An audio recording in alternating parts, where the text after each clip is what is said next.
Ego sering kita sebut sebagai sumber percaya diri.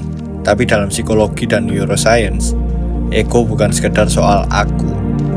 Ia adalah mekanisme bertahan hidup, mengatur identitas, sekaligus ironisnya sumber konflik paling konsisten dalam sejarah manusia. Hari ini kita bahas 3 fakta tentang ego. Bukan dari kata motivator, tapi dari sudut pandang ilmuwan dan pakar neuroscience. Ego bukan musuh, tapi sistem pertahanan otak. Dalam teori psikoanalisis Sigmund Freud, ego berfungsi sebagai mediator antara dorongan impulsif dan norma sosial.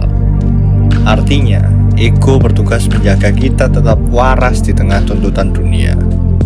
Neuroscience modern menegaskan ini. Penelitian menunjukkan bahwa prefrontal cortex berperan besar dalam regulasi ego, mengendalikan impuls, citra diri, dan pengambilan keputusan sosial. Tanpa ego, manusia tidak reflektif, tapi dengan ego berlebihan, manusia kehilangan objektivitas. Ego paling aktif saat kita merasa terancam. Studi oleh Ethan Kross menunjukkan saat identitas atau harga diri diserang, otak mengaktifkan respons yang mirip dengan rasa sakit fisik.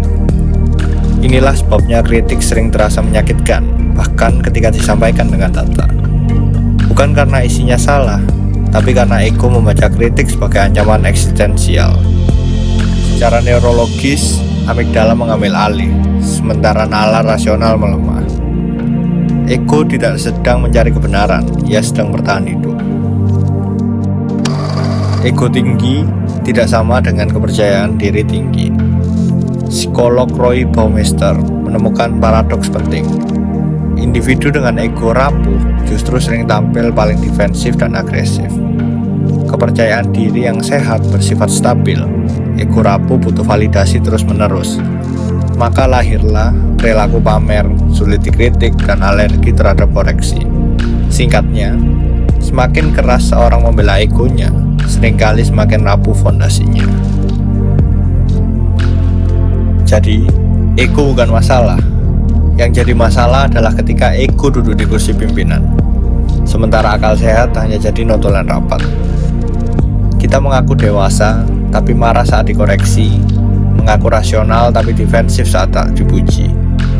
Mungkin ego memang perlu ada, tapi kalau semua hal harus tentang aku, jangan heran kalau hidup terasa sempit, karena ego seperti kamar tanpa jendela, tidak pernah dirancang untuk ditempati terlalu lama.